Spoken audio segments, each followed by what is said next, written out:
자, 반갑습니다. 자, 8월 22일 날에 우리가 이전에 8월 22일 날 수요일에 현재 이스라엘의 지도를 보면서 우리가 분쟁의 이유에 대해서 제가 한번 말씀을 드렸죠. 가자 지구와 지금 서한 지구에서 벌어지고 있는 분쟁의, 실제로 가자에 있는 팔레스타인 자체 그 과격 하마스 단체의 문제인 것처럼 보이지만 현실적으로 보면 가자 지구와 서한 지구에서 인종에 대한 학살 그 차원에서 벌어지고 있는 비극적인 요소이다라고 제가 말씀을 드렸습니다. 자, 그리고 8월 28일 수요일 날에는 목회자의 소통의 문제, 목회자의 이 소통의 문제에 대해서 제가 주제로 다뤘습니다. 소통의 문제. 자, 그러면서 왜 특히 한국교회 목회자들이 대화가 잘 안 되고 토론이 잘 안 되고 또 교회 안에서 좀 일방적인 의사결정 체계를 갖게 되는지, 근본적인 원인이 신학에 대한 경직성, 그들이 배운 신학이 갖고 있는 경직성이 있다라고 제가 말씀을 드렸습니다. 신학이란 것 자체가 2000년이라는 유구한 역사를 갖고 있는 학문이고, 또한 히브리어, 헬라어, 라틴어, 독일어, 영어, 많은 어학적인 훈련과 또 본문에 대한 해석과 철학과 역사와 문학적인 기본 지식과 또 역사적인 기본 고고학적인 지식과 참 긴 유구한 역사와 더불어서 많은 훈련이 필요한 과정인데, 특히 우리나라의 그 짧은 지방신학교 또는 일반 신학교라 할지라도 그 신학의 깊이랄까요? 그 폭이라는 게 너무 한정적이다 보니까 실용적인 노선을 갖고 신학을 하다 보니까 신학이 토론을 통해서 또는 시대적인 여러 가지 학문과의 교류를 통해서 신학이 형성되기보다는 그냥 마치 암기식, 주입식 신학을 하다 보니까 그 신학으로 간단하게 신학을 속성으로 배운 목회자들이 일반 목회 현장에 가게 됐을 때 성도들이 많이 질문을 해오지 않겠습니까? 목사님 이건 왜 이렇습니까? 왜 이렇습니까? 그럴 때 어때요? 토론의 자세가 오픈마인드로 돼 있다기보다는 내가 배운 대로 이거 무조건 하세요. 무조건 해야 됩니다. 내 말이 무조건 맞습니다. 자, 이렇게 일방통행식의 의사소통 결정 구조가 형성이 되고 있다라고 보게 되었습니다. 저는 그것을 오늘 좀 확대해서 2주간에 걸쳐서 제가 말씀 공부를 좀 했던 것을 좀 종합해서 오늘은 기독교적인 세계관 쪽으로 제가 접근을 해보고자 합니다. 여러분, 이 차원이라는 거, 1차원과 2차원, 3차원, 먼저 차원에 대한 이야기를 해보겠습니다. 4차원. 1차원을 우리는 뭐라고 이야기합니까? 점이라 하거나, 여러분, 점이 있고요. 이 점들이 계속해서 이어지면 뭐가 됩니까? 점들이 계속해서 이어지면 뭐가 돼요? 선이 되는 거예요. 선. 점 플러스 점들에 이어지는 이 선을 가리켜서 1차원이라고 합니다.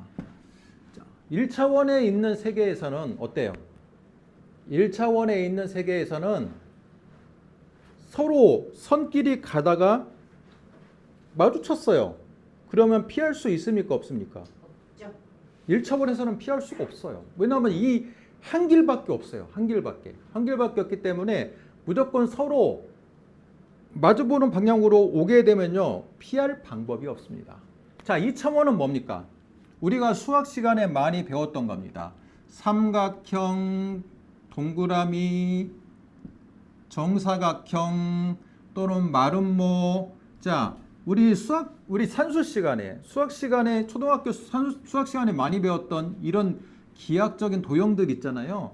이 도형들을 2차원이라 그래요. 이 도형들에서는 어때요? 도형들은 평면입니다. 평면이에요. 평면. 입체가 아니라는 거예요. 그냥 딱 바닥에 붙어 있는 이 평면 모양의 기하학적인 모양. 자, 이것을 2차원이라고 그래요. 3차원은 뭡니까? 입체. 입체 모양이 들어가서 우리 수학 교수 보면 어때요? 이렇게 돼서 점선으로 표시되죠? 주사위 같은 거. 주사위 같은 거. 이때는 뭐가 있습니까? 평면이 무수하게 쌓여서 이 높이가 형성이 되는 겁니다. 자, 그래서 이것은 입체적인 모양이죠. 자, 입체적인 모양이요. 4차원은 뭡니까? 이것과 입체를 더 하나의 차원으로 더 늘려놓은 겁니다. 더 늘려놓은 거예요. 그래서 어떤 사람은 이게 시간을 더하면 이게 4차원, 우리 세계가 4차원이다라고 말하지만 실제로 시간까지 고려한다 해도 완전한 4차원이라고 보긴 힘듭니다. 그래서 우리가 살고 있는 이 세계는 어때요? 시간 플러스 공간의 영역인 3차원에 우리는 살고 있다라고 봅니다. 하지만 우리가 알고 있는 성경적인 이적, 기적, 영의 세계, 자, 이 부분은 4차원 이상이라고 볼 수 있죠. 4차원 이상이라고 볼 수 있습니다. 제가 먼저 왜 차원을 이야기하냐면 한 차원은요, 이 차원은 넘어갈 수가 없어요. 만약에 이 선밖에 없는 세계에서 서로 양쪽에 개미가 걸어갔다고 생각해 보세요. 개미 자체도 이미 공간을 상정하는 거기 때문에 말이 안 돼요. 그죠? 그렇지만 이 선에 뭐 개미가 맞닥뜨렸다 하면 이걸 서로 넘어갈 수가 없어요. 현실적으로는 넘어갈 수는 있겠죠. 그렇지만 이론적으로 1차원의 세계에서는 넘어갈 수가 없어요. 2차원의 세계에서는 만나면 어때요? 평면이니까 좀 더 다른 쪽으로 올라가면 되는 거죠. 올라가면 돼요. 반대쪽으로 방향으로 갈 수도 있어요. 서로 마주쳤다 그러면 반대쪽으로 방향으로 가거나 네가 이쪽으로 가면 나는 이쪽으로 간다. 이렇게 해서 피할 수 있습니다.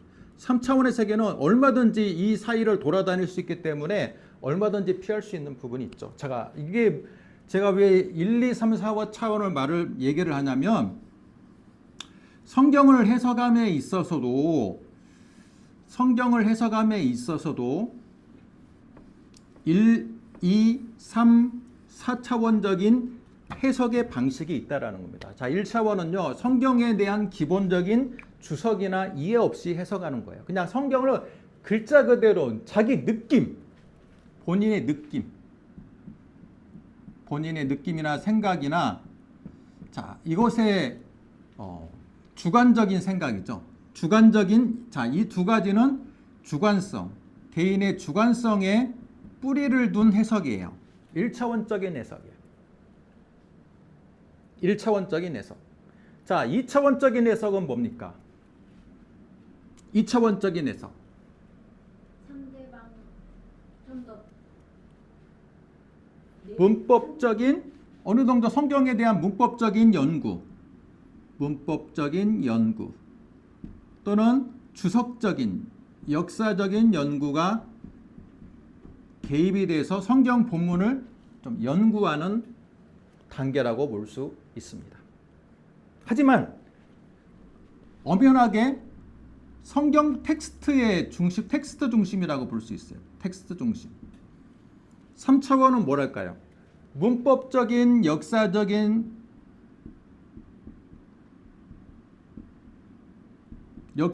해석 플러스 예언자적인 이 시대를 분별하고 이 시대의 메시지를 주는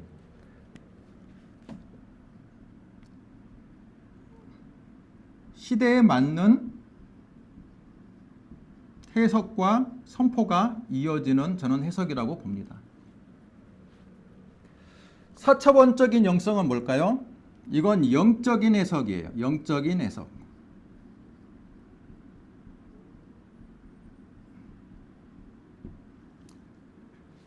이건 제가 어떤 책을 보고 이야기하는 게 아니라 제가 지금까지 해석의 차원을 좀 더 제 주관적으로 나눈 거예요. 어떤 다른 책을 봐도 이건 없습니다. 그렇지만 저는 이 영적인 해석을 우리는 옛날에 제가 어렸을 때는요, 영해란 말을 많이 들었어요. 영해. 영적인 해석이라 해갖고 자, 성경에 대한 영해를 우리 한번 들으러 갑시다. 그래서 옛날 때는 막 기도원에 모이고 막 불을 받은 목사님들 막 따라다니면서 그 영해를 많이 배우러 다녔던 시절이 있어요. 지금은 뭐 기도원 운동이 시들시들해졌지만 과거엔 그랬다는 거예요. 자, 그런데 이 1차원적인 생각에서의 자기 느낌이나 생각을요, 조금 더 극단화시키면 굉장히 단순해져요. 그렇습니까? 안 그렇습니까? 이건 단순해져. 단순해지고 이건 다른 사람들하고 타협할 수 있는, 토론할 수 있는 여지가 없어. 왜? 내 느낌이 생각이 그냥 주관성을 그냥 극한으로 밀어붙이면 단순해져. 내가 맞다. 내가 맞은 거야. 단순해져요. 그런데 이게 차원이 완전히 두부 자르듯이 완전히 나뉘는 게 아니에요. 제가 봤을 때는요, 4차원의 영성을 가졌던 한때 기도원 운동의 중심지였고, 또 영적인 체험을 깊이 한 사람들이 요한계시록을 또는 뭐 신비한 성경의 그 예언서, 구약의 예언서, 자, 그런 것들을 본인이 설교를 하고 강의했지만 제가 신학대학에 입학하고 봤더니 그 해석이 하나도 맞는 게 없어요. 무엇이 문제였을까? 그 사람들이 영적인 체험을 하고 어느 정도 영적인 안목은 열렸을지 몰라도 그분들이 신학교육을 받지 않기 때문에 그분들의 해석은 뭐가 결합되어 있는 거예요? 3차원적인, 2차원적인 해석이 결합되어 있는 게 아니라 1차원의 베이스에서 그분이 받았던 이 4차원적인 영적인 은혜가 결합되니까 어떻게 돼요? 굉장히 약간 이상한, 분명히 은혜는 돼. 얘기를 들으면, 말씀을 들으면 굉장히 은혜롭습니다. 그런데 기본 베이스가 어디예요? 자기 느낌이나 생각, 신학 교육이 없다 보니까 1차원에서 4차원으로 갑자기 결합되면요, 이건 이상한 밥도 아니고 국도 아니고 이상한 죽이 되는 그런 느낌. 자, 그런 해석으로 이어지게 되는 겁니다. 자, 이런 사람들이 참 위험한 게 뭐예요? 이쪽으로 가면 잘못되면 이단으로 빠지죠. 내가 받았다는 거야. 내가 지금 삼각산에서 기도해가지고 말씀을 해석해주는 천사가 나를 영적인 두루마기를 풀어주면서 들었다 하면요, 이게 결합되면 아주 이단으로 빠지기 쉽습니다. 이분의 논리는 단순해요. 왜? 내 생각과 느낌이나 주관성을 이 영적인 차원하고 구분이 안 돼. 그러니까 내가 받았던 이 뭔가의 느낌과 그 해석이 이 느낌, 자기의 주관성으로 결합이 되면서 단순 논리로 되면서 선동이 됩니다. 선동. 설교이자 사람들을 그냥 선동이에요. 그분하고 성경적인 토론하면 토론이 안 돼. 네가 기도도 하루에 몇 시간도 안 하는 사람이 나랑 기도 몇 시간 하는 나한테 내 해석을 태클을 걸어? 그러면서 완전히 정죄해버립니다. 대화가 안 돼요. 대화가 안 돼요. 또 어떤 분들은 문법적인 역사적인 해석을 갖고 성경만 달달하다 팝니다. 달달하다 파요. 이것도 저는 굉장히 좋은 해석이라고 생각해. 문법적인 그래머티컬, 히스토리컬, 역사적인 해석이에요. 인터프리테이션. 자, 근데 이 해석은 시대를 분별할 수 없는 역사적인 시대적인 안목이 부족할 수 있어요. 이게 컨텍스트인데, 텍스트만 열심히 하다 보면요, 내가 이 시대에서 어떤 이 성경적인 해석을 어떻게 적용할지에 대해서 잘 감이 안 올 수가 있어요. 그러다 보니까 굉장히 이 시대적인 적용을 잘못하는 거죠. 적용이 좀 이상한 적용으로 빠질 때가 있어요. 적용의 문제가 생겨. 적용의 문제. 자, 3차원적인 문법적인 역사적인 시대에 맞는 해석으로 하면요. 그 설교 잘하시는 목사님이 저는 이런 부분에 맞다라고 생각이 들어요. 뭐냐면 그 박영선 목사님 같이 좀 설교를 좀 인사이트 있게 하시는 목사님들, 그런 분들 설교는 저는 이 부분, 저 세 번째 단계의 참 해석이라고 좀 생각이 됩니다. 저도 이 세 번째 단계 해석에 이르기 위해서 노력하는 목회자 중에 한 명이고요. 그렇지만 무조건 이 세 번째 단계가 올바른 해석이라고 저는 생각하지는 않아요. 왜? 목회자라면 또는 성경을 다루는 사람이라면 적어도 우리 4차원의 영성, 영적인 체험과 영적인 깊이가 있을 때, 4차원과 3차원이 결합이 되었을 때 저는 충분한 목회자로서의 영성과 해석과 모든 것들이 깊이가 갖춰진다라고 생각을 해요. 그런데 지금까지 많은 이 목사님들, 특히 오래전에 신앙을 하신 분들은 대부분 이런 부분에 갇혀 있어요. 이런 부분. 과거에 좀 더 성경을 조금 연구했다 하지만 자기의 이 느낌과 생각이 결합되어 있어요. 그래서 어떤 목사님이 무조건 한 차원에 해당한다고 볼 수가 없어요. 다 몇 퍼센트가 1차원에 속해 있고 또 몇 퍼센트가 2차원적인 요소가 있고 몇 퍼센트가 얼마가 있고 얼마가 있는지가 이게 목회자마다 퍼센테이지가 다른 거예요. 다른 거야. 그렇지만 중요한 건 뭐냐? 내가 가지고 있는 이 주관성으로 성경을 해석하는 게 가장 위험하다. 주관성적인 성경 해석이 위험한 거예요. 제가 조금 전에 프린트를 한 가지 해가지고 왔는데, 여러분 이거 며칠 전에 지금 뉴스예요. 신천지 세교인 폭발적인 증가, 10만 수료식 3회 이어 4번째, 4회째 11만 수료식을 준비하고 있다. 그러면서 여러분 저 이만희 이 교주라는 사람이, 신천지 교주가 알고 봤더니 지금 1931년생이에요. 나이가 몇 살입니까? 우리나라 나이로 만 93세예요. 이미 죽고도 남을 만한 그 나이인데도 아직까지도 왕성하게 활동을 해요.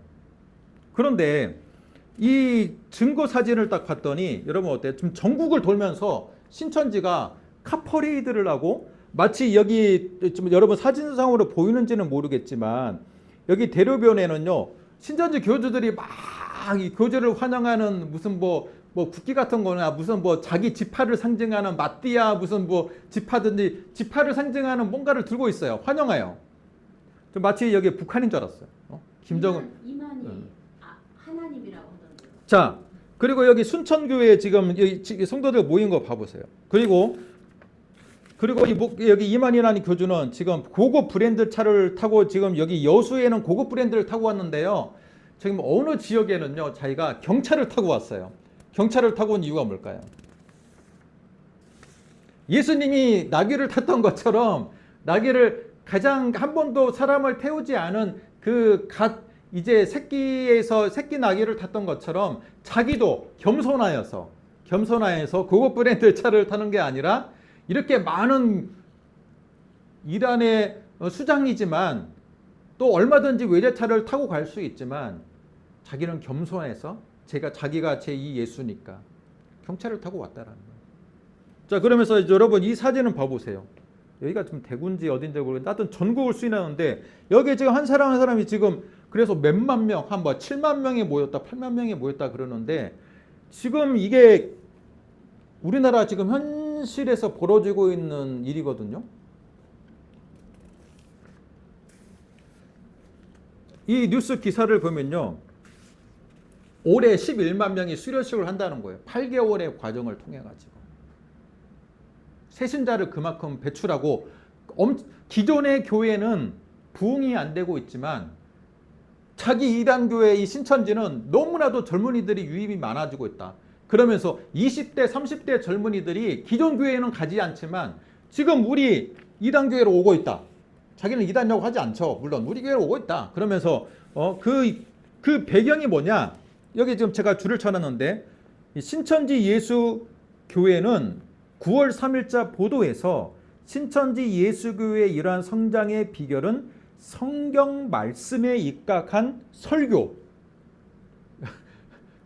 여러분, 부흥의 비결이 이래요. 성경 말씀에 입각한 설교와 교육, 구역장 등 사명자들의 교인들을 향한 헌신적인 신앙관리가 주요한 결과다.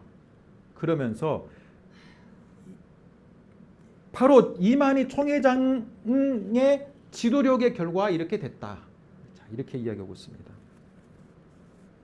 여러분, 이게 진짜 우리나라에서 현상이에요. 지금 기존의 교회들, 우리 정통 교회들은요, 젊은이들 다 떠나고 있습니다. 20대, 30대, 40대도 다 떠나고 이제 나이 먹은 사람들, 기성세대들만의 교회를 채우고 있는 교회들이 굉장히 많아요. 그런데 여기 사람들이 진짜로 세뇌가 됐든 어떻게 됐든 뭐 포섭이 됐든 어떻게 됐든 지금 분명히 신입 새롭게 전도돼 가지고 지금 계속해서 수리하는 성도들이 많아지고 있는 것은 팩트예요. 그렇습니까? 안 그렇습니까? 그렇죠? 근데 그 비결이 뭐냐? 이만희 교주가 얘기하는 계시록의 그 해석, 너무 성경적이라는 거예요.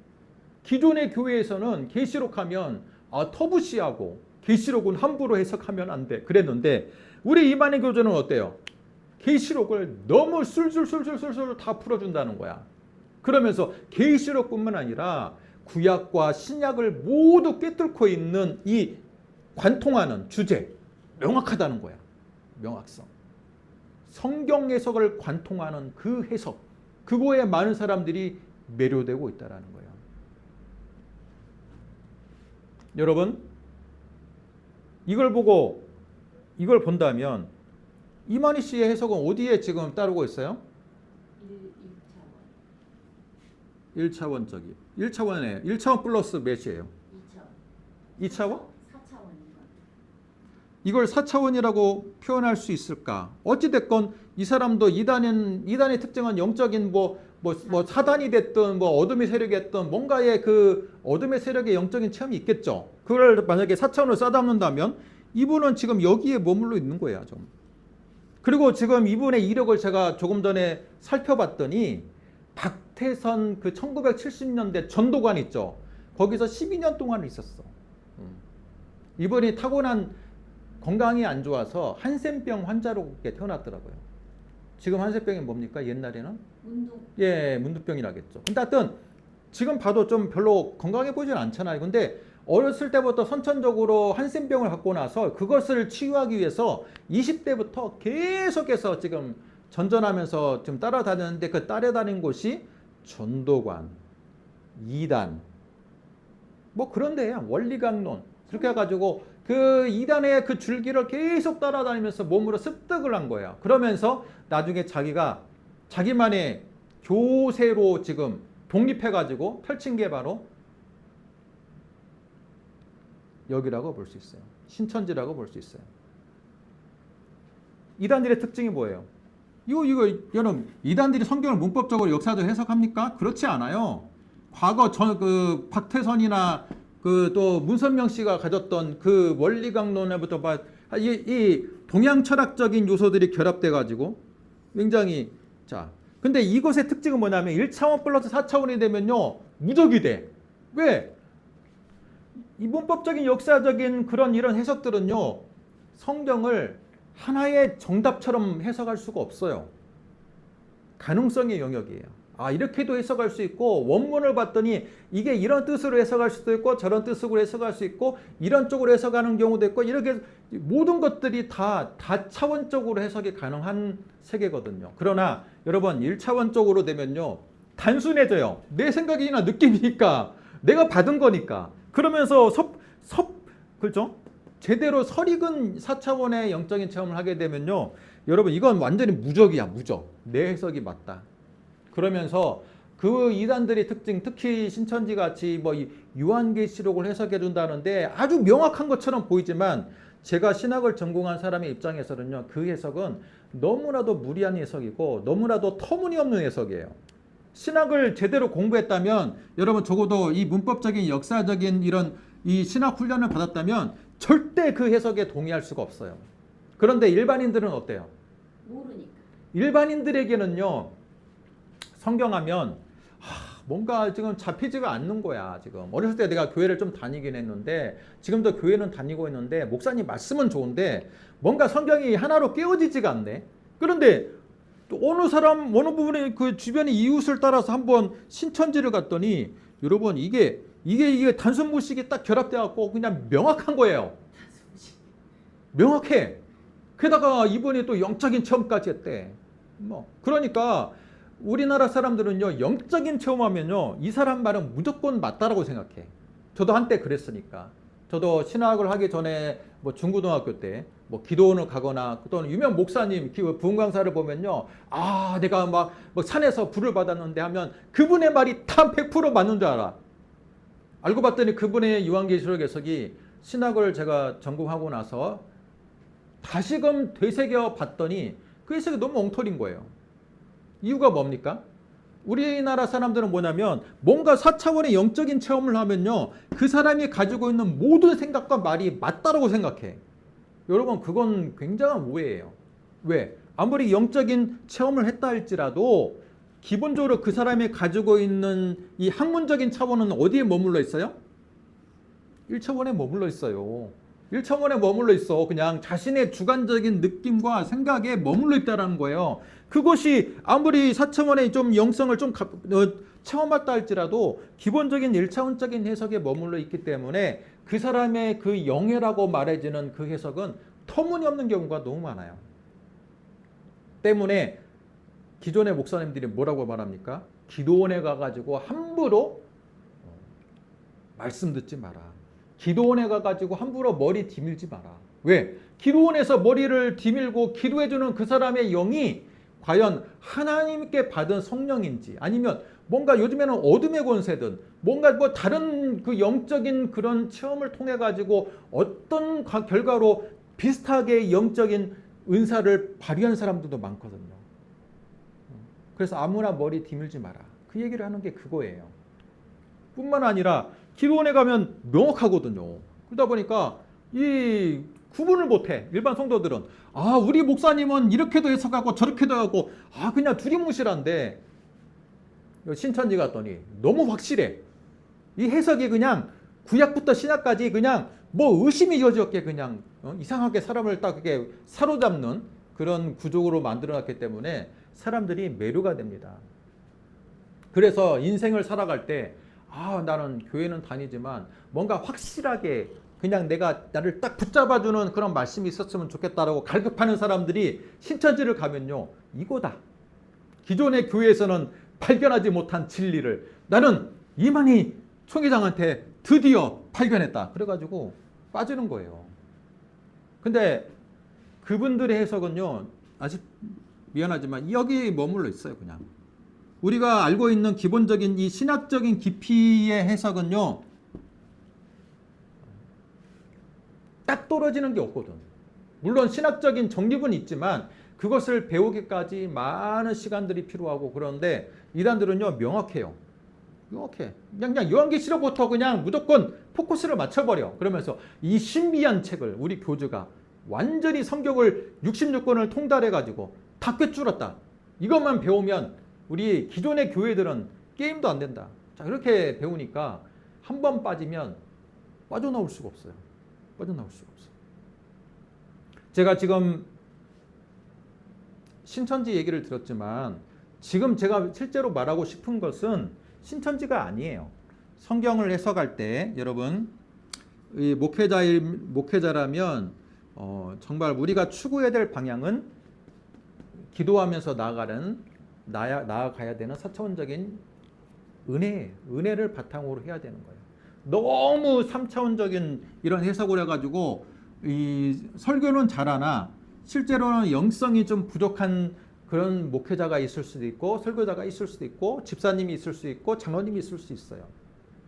그렇지만 더 나쁜 것은 기도는 많이 해야 돼. 기도는 많이 해야 돼. 그냥 내 느낌과 생각, 그냥 타고난 주관성을 가지고 있는 우리 성도님들, 집사님들, 권사님들, 장로님들, 또는 이게 신학을 했으나 신학을 너무 짧게 해가지고 신학에 대한 정립이 안 돼 있는 이런 그런 교육자들, 그런 분들이 이런 만약에 1차원과 결합되면요, 그분은 교회에서 위험할 수 있다라는 거예요. 왜? 단순해요. 내가 기도하면서 알았던 지식이 내가 맞다라는 거야.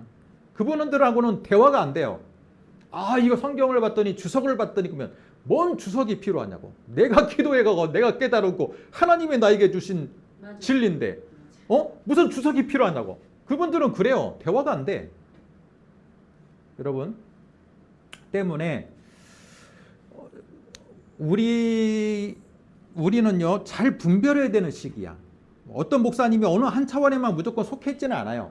다 어떤 목사님 몇 퍼센트 이 그 확률의 영역으로 다 목회자마다 또는 이 설교자마다 또는 집사님마다 장로님마다 이 신앙의 구성조사가 다르다는 거야. 그걸 잘 기억해야지. 기도 많이 하는 뭐 어떤 아무개 부문의 뭐 그분의 말은 무조건 진리라고 생각하는 단순한 논리에서는 벗어나야 된다는 거예요. 벗어나야 된다. 저는 제가 처음에 개척할 때만 해도, 제가 부교육자에 있을 때만 해도 저는 문법적인 역사적인 해석에 굉장히 초점을 뒀습니다. 굉장히 초점을 많이 뒀어요. 성경 마치 제 설교를 들으면 성경 공부를 듣는 것 같다는 그 분도 있었어요. 내가 몰랐는데 우리 목사님 통해 가지고 몰랐던 말씀을 깨달았어요. 은혜 받았습니다. 그 얘기를 많이 했어요. 그런데 최근에 제가 느끼는 건 뭐냐면, 성경을 제대로 해석하는 것도 중요하지만 이 시대를 분별해 가지고 이 시대에 맞는 적용적인 해석이 중요성도 굉장히 요즘에 느끼고 있습니다. 네. 지금 시대가 얼마나 혼탁합니까? 얼마나 SNS가 발달하고 매스컴이 발달해서 지금도 수십 개의 서로 다른 정파들이 갖고 있는 그 뉴스들이 넘쳐나는 시대에 우리가 얼마나 이 시대적인 이 말씀을 제대로 분별하고 이 시대를 적용할 수 있는지, 그건요 굉장히 중요한 관점이 필요한 거예요. 노력이 필요하다는 거예요. 제가 어머니하고 잠깐 며칠 전에 이야기했는데, 우리 어머니가 다니는 교회가 제가 볼 때는 말씀만 한대요. 그 설교는 적용이 없어. 근데 성도들이 너무 좋아해. 왜? 우리 교회는 말씀만 목사님이 풀어준다. 쓸데없는 예화 필요 없다. 쓸데없는 적용도 없다. 그냥 말씀만 풀어주니까 성도들이 이 말씀의 꼴에 너무나도 은혜를 받아가지고 그 교회를 떠나가지고 지역에 이사를 갔어요. 그래갖고 뭐 1시간, 2시간 거리야. 근데도 그 지역에서 교회를 찾지를 못해. 우리 목사님처럼 성경을 말씀만 해석해주는 교회가 없다. 그래가지고 1시간이고 2시간이고 교회를 온다는 거예요. 우리 어머니 말씀도 저는 그 맞다라고 했어요. 일견 맞아요. 그러나 여러분, 설교라는 게 성경 공부는 아니잖아요. 그죠? 문법적인 역사적인 그 성경만 둘둘 파는 해석은 성경 공부의 차원이에요. 그렇다면 우리가 얼마나 우리 시대를 분별하고 이 말씀을 가지고 우리 시대를 어떻게 살아갈 것이냐, 어떻게 이걸 바라보는 관점을 가질 것이냐라는 것도 접근을 해 나가야지 않느냐. 그런데 우리 어머니 교회는 원래 그냥 말씀 자체로 말씀의 뜻만 잘 해석해도 기뻐하는 교회들이 대다수니까 그렇게 할 수 있어요. 그렇지만 저는 이 모든 이 설교라는 것은 우리 시대 컨텍스트라고 말하는 성경의 이 텍스트를 우리가 올바로 해석한 다음에 지금 우리 시대에 얼마나 그 해석을 깊이 있게 적용하고 그것들을 녹여내느냐, 그것이 결국은 목회자 역할이라고 생각해요. 색깔론에 빠지거나 잘못된 우경화, 자경화 이런 그 라인에 빠져가지고 말씀을 자꾸 그런 쪽으로만 해석하기보다는 좀 더 객관적인 입장, 중립적인 입장에서 말씀이 우리 시대에 어떻게 적용되어야 되는지를 우리가 연구해야 되는 과제가 지금 목회자에게 있다라고 봐야죠. 그리고 주변에 뭔가 확실한 것을 찾으려고 하는 사람들, 이단에 빠지려고 이렇게 뭔가 확실한 걸 빠져 있는 사람들에게는 좀 이런 쪽으로는 얘기를 해줘야 돼요. 아무리 영성이 있어서 본인이 부를 받았다 한들 그 부를 받았다는 사람들이 해석하는 게 다 맞느냐? 결코 그렇지 않아. 성경을 해석하는 영역은 훈련이 필요한 거예요. 훈련이 필요한 거예요. 그렇지 자신의 느낌과 주관성을 가지고 내가 불 받았다고 해서 갑자기 그분의 말이 모든 것이 진리로 포장될 수는 없다라는 게 오늘 말씀의 결론입니다. 좀 도움이 됩니까? 네. 그래서 주변에 보면 기도는 많이 하는데 왜 저분의 해석을 사람들이 다 따르는 경향들이 있는 것에 대한 맹점, 그러나 그분이 과연 성경을 얼마나 제대로 보고 있는지 그런 것들을 우리는 잘 분별할 필요가 있다라는 것입니다. 자, 이것은 제가 이렇게 쉽게 4가지로 포인트로 나눈 거예요. 다른 책에서는 나오지 않습니다. 그렇지만 제가 볼 때는 이게 어느 정도 제 궁금증을 해소해주는 제 주관적인 답이었어요. 아니 저 목사님은 저렇게까지 깊이 있는 은사를 갖고 있고 은혜를 받았는데 왜 주석적으로 접근하면 성경이 하나도 맞지가 않지? 그 이유가 바로 여기에 있는 거예요. 여기에 있는 거예요. 때문에 우리 화평교회 성도님들은 이제 성경을 더 열심히 공부하자.